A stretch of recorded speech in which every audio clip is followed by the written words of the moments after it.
Okay. Hi, guys. Hello.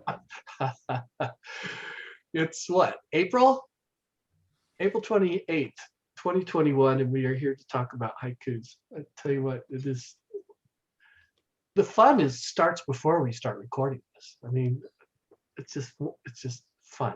So, well, let's talk haiku. What do you say? And so let me pop up the share screen here. So here's here's the intro. And so I don't know what order we want to go, but I put the haikus in. Looks like Amy's first. And then Amy, I hope you'll talk a little bit when we get here just about your evening newsletter, which I Yep. just love. I mean, I don't know how you can keep that pace. I mean, that is a lot of stuff in that newsletter. It's really, really good. And then we've got the ring. Why did you pick hands that look so old? They look like my hands, Davin, instead of a young person's. And then we've got this stuff, whatever this is. So do you mind if we go Amy, Davin, me? Something like Sure. that? Let's do it. So Amy, you want to read, and then we'll take it from there. Okay. Widen heart, soul, mind. What is beyond the edges? Who set the boundary? All right. And look at that card. Isn't it pretty? Beautiful card. Thank you. So let's see. Davin, you want to take it? You want me to? I will start for sure. Okay. Boundaries are tough and complicated. Mhm.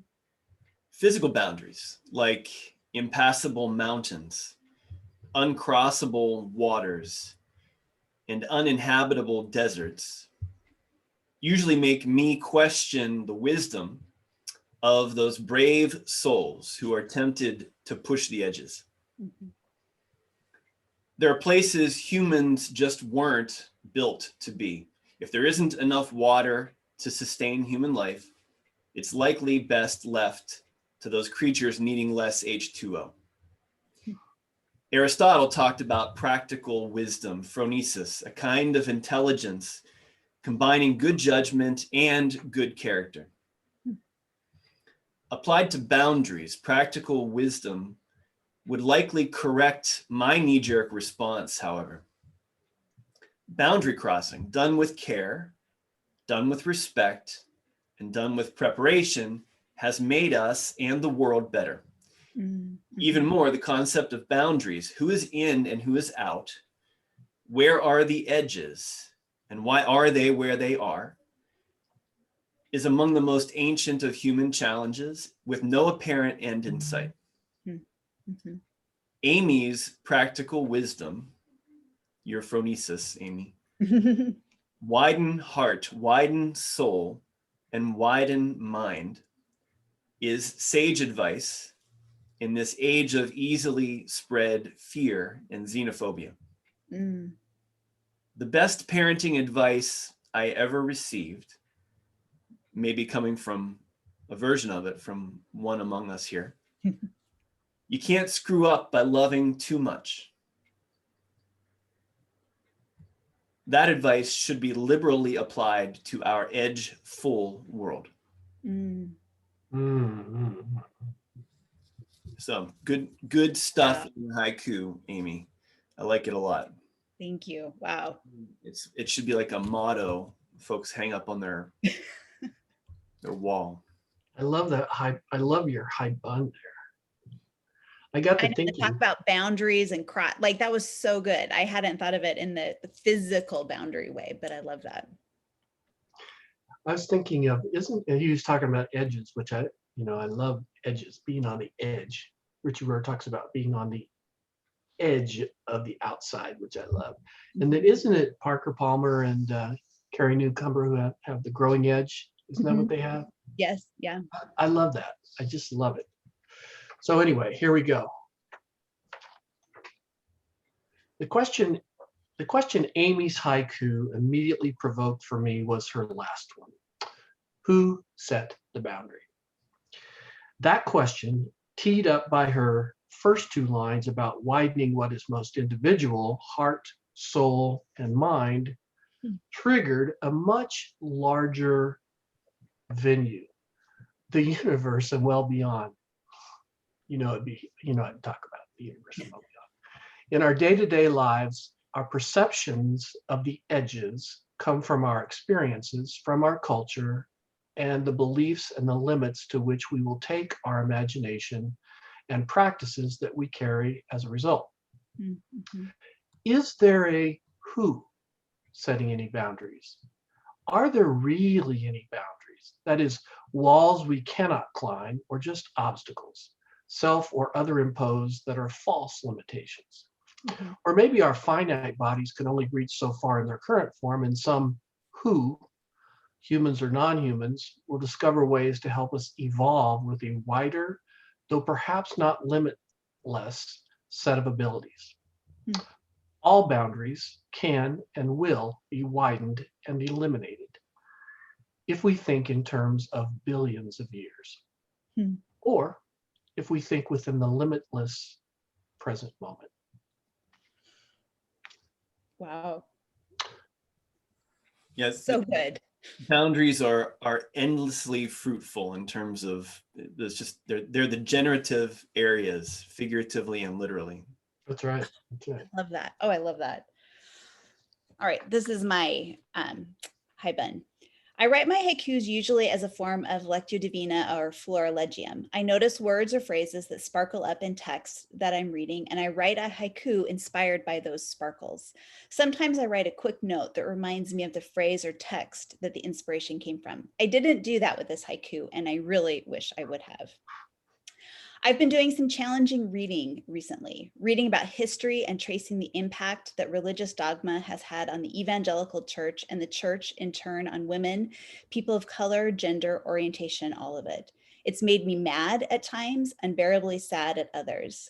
I've been invited to look back on my own faith journey and see where I've been complicit and or wounded by dogma, things presented as truth that maybe were less truth and more the historical opinion of a few men. Widening heart, soul, and mind is hard. It's uncomfortable. I know because I've done it, and I continue to lean into widening.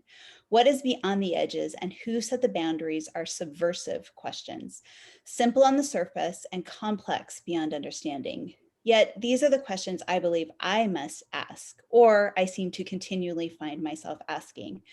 To observe the edge, we must understand why it is the edge. We must question so we know if it's the edge or just where someone on some day, for some reason, declared the edge.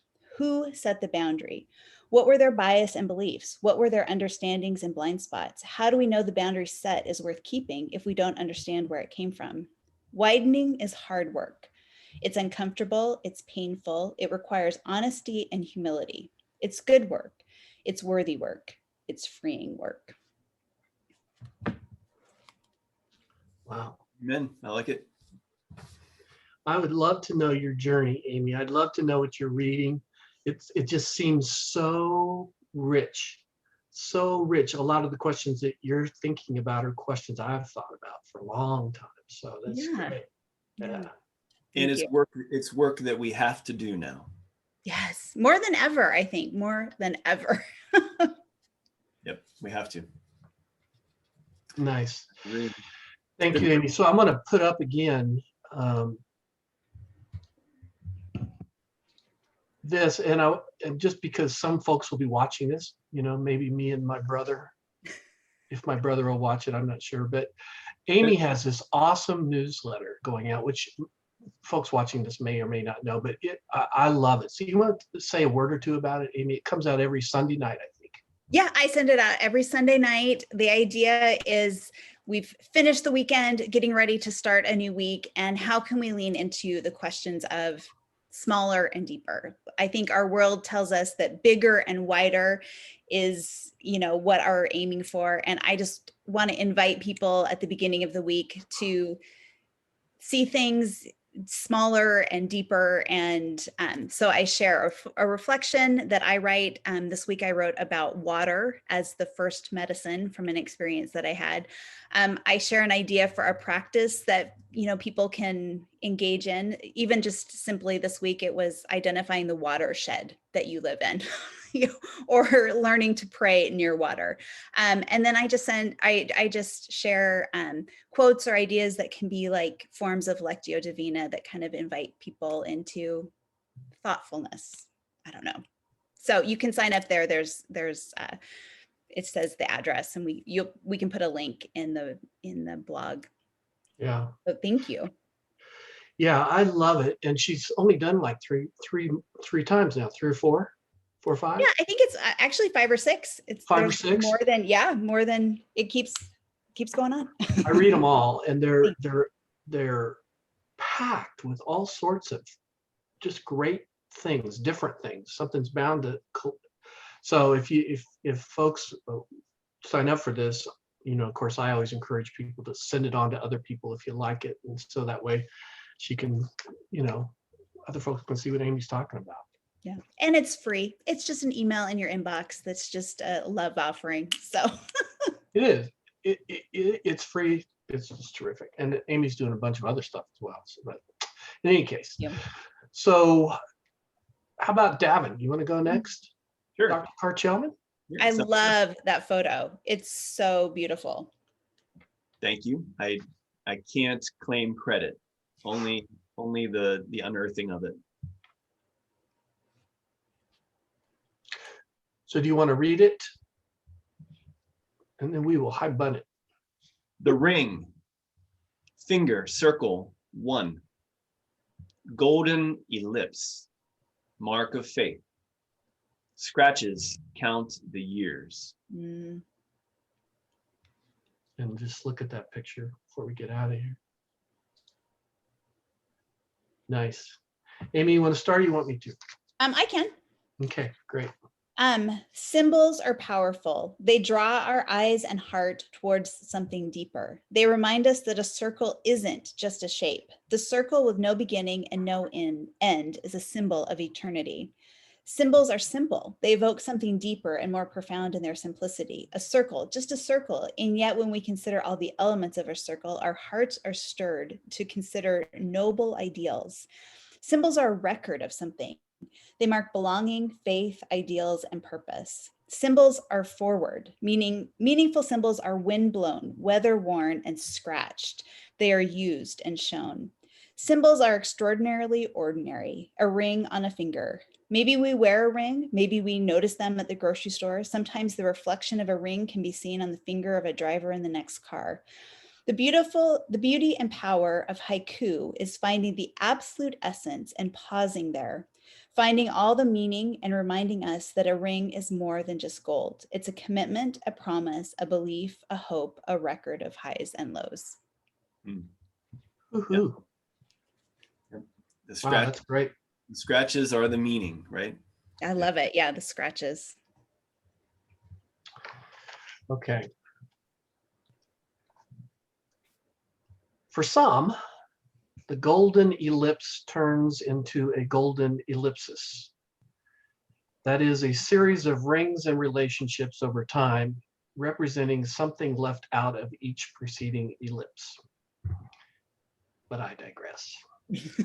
From what strikes me as the depth of this haiku, a simple golden wedding ring symbolizes, Davin's haiku tells us, the depth of relationship between two married people, the oneness of that relationship, the commitment to each other, everlasting, the faith involved to keep that one, and the inevitable scratches, the hurts, the pain, the digs, the struggles, the caregiving, the misunderstandings, and the losses that are never really thought about too much on the day that ring goes on that finger. Mm-hmm. Over the years, that circle of gold is tested in the cauldron of life. Will it, made of pyrite, crumble under pressure, or will it, real gold, be tempered by the fire of life into an even more eternal covenant? Mm. That was poetry. Very good. Poetry. It's a great haiku and great picture, as Amy says. All right. So I come from a family of watchmakers and clockmakers. Traditionally, in the US marketplace, part of the watchmaker's purview is jewelry work as well. Preparing and setting stones, polishing silver and gold, protecting and preserving family heirlooms. In my family, we've always kept our jewelry shiny. I have always loved my mother's fastidiousness.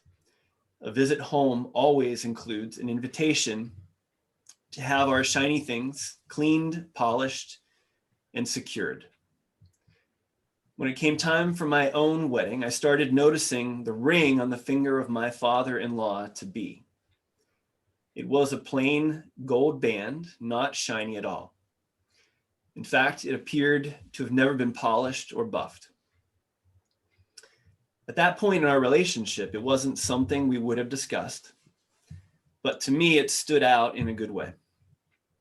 The scratches are badges of honor, symbols of time and years invested. Investments in the gift of an enduring and loving relationship. I wanted my wedding ring to look scratched and worn on day one of my marriage. But the scratches are earned, and now I cherish every one. Mm, I love that. I that's just beautiful. love it. Love it, love it, love it. Here's a simple wedding band right there. Yeah, yeah, yeah, yeah. And I've never buffed or polished this in spite of my love of my mother's, wanting shiny jewelry. I It love glows instead of shines. Every scratch. Internal glowing. that. That's beautiful. That is.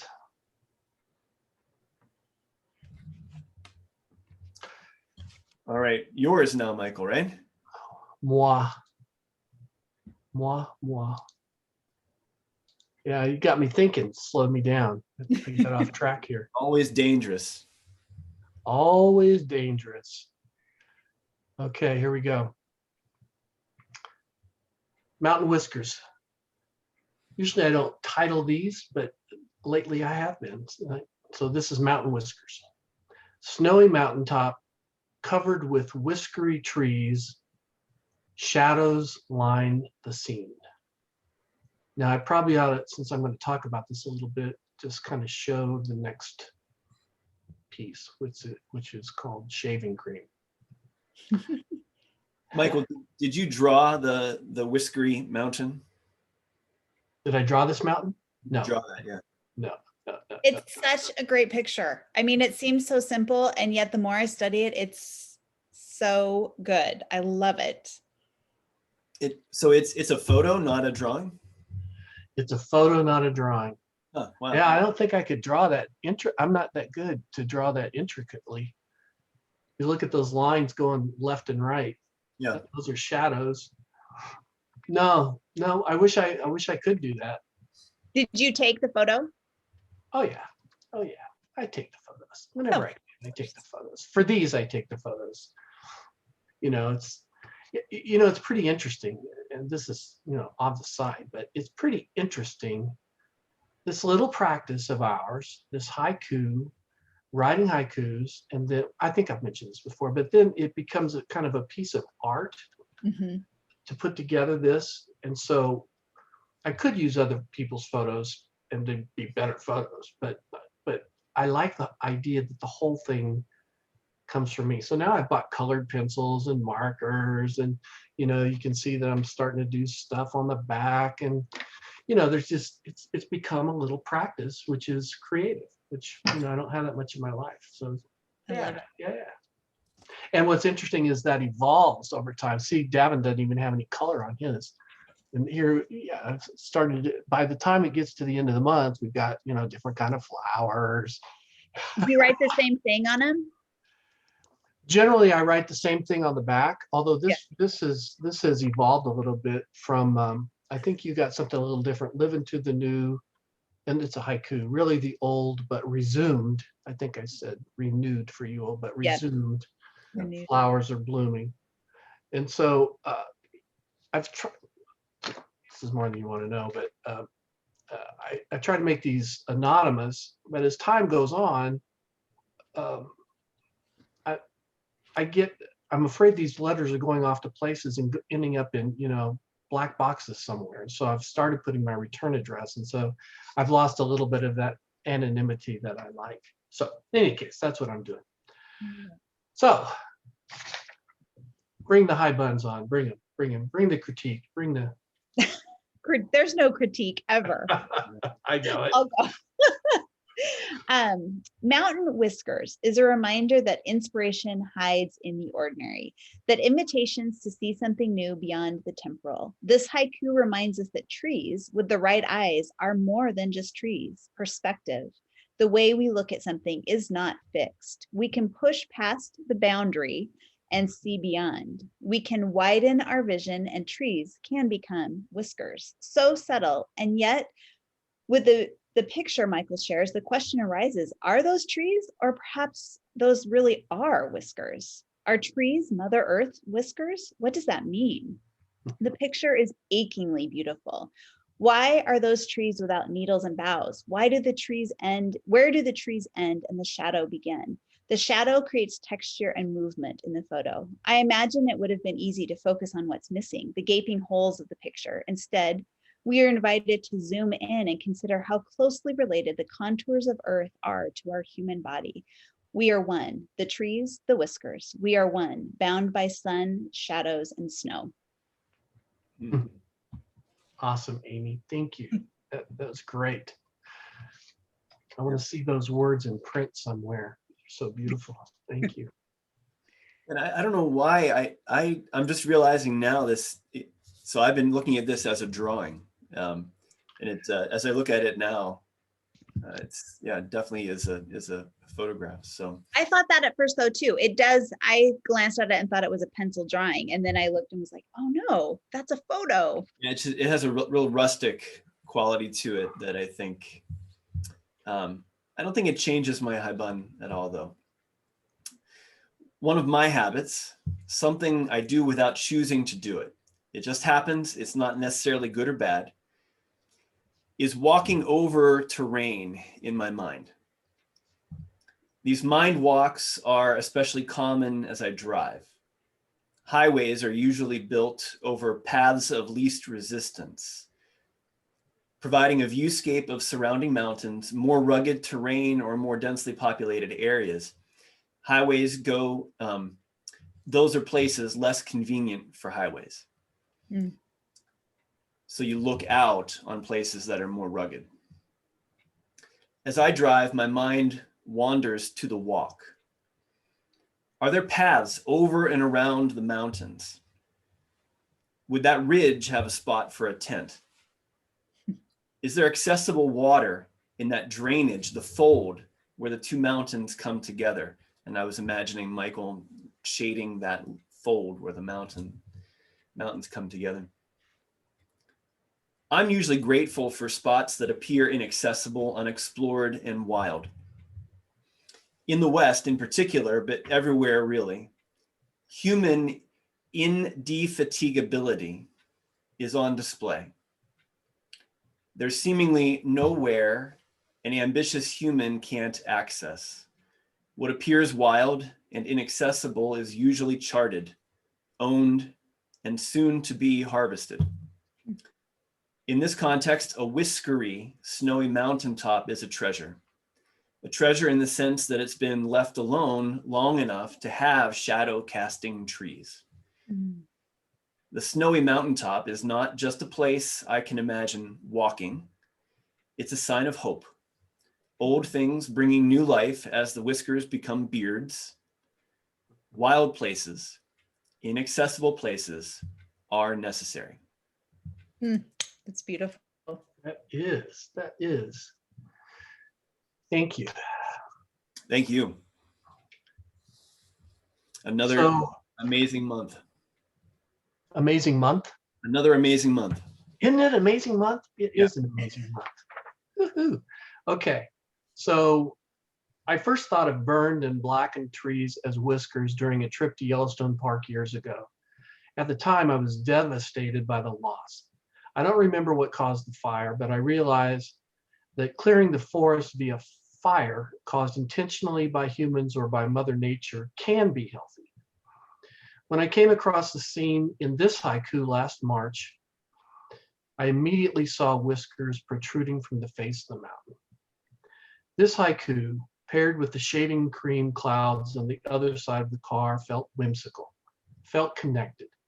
The metaphor doesn't hold completely, but there is something about the recycling of nature, the ecology, growing, nourishing, dying, being reborn, that clouds with their rain and trees with their whiskers represent.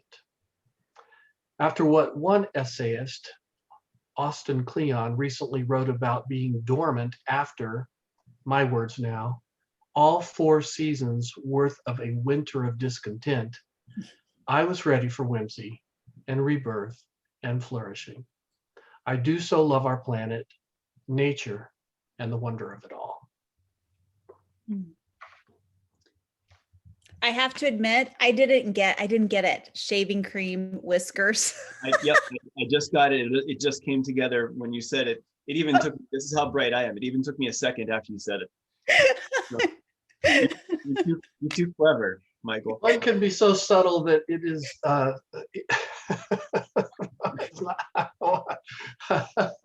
one can be so clever that, you know, you're not clever at all. No, that was very, I mean, I literally, I saw shaving cream. I'm like, the cloud shaving cream. And then now it's like, oh. Shaving cream, yes. The clouds, of, you know, I think it's not Brill cream, but what's my favorite? It's Barbasol. I don't do the little brush, but What was that that quote? The winter's discontent. 4 seasons worth of a winter's discontent. yeah, it's the winter of our discontent. It's from Richard III, I think. Well, I know the winter of our discontent, but 4 seasons. Is that from? That's from Croth. That's from Croth. 4 seasons. That's Okay. from Croth. My words now. Yeah, just extending the winter of our discontent over the last pandemically. Yeah, no, that's a year. It's a good quote. Those are good words. Very good. Very good. And I just read this essay this morning. He was Adam Grant posted it, and then this person was actually reflecting on Adam Grant's discussion of languishing. He put it in terms of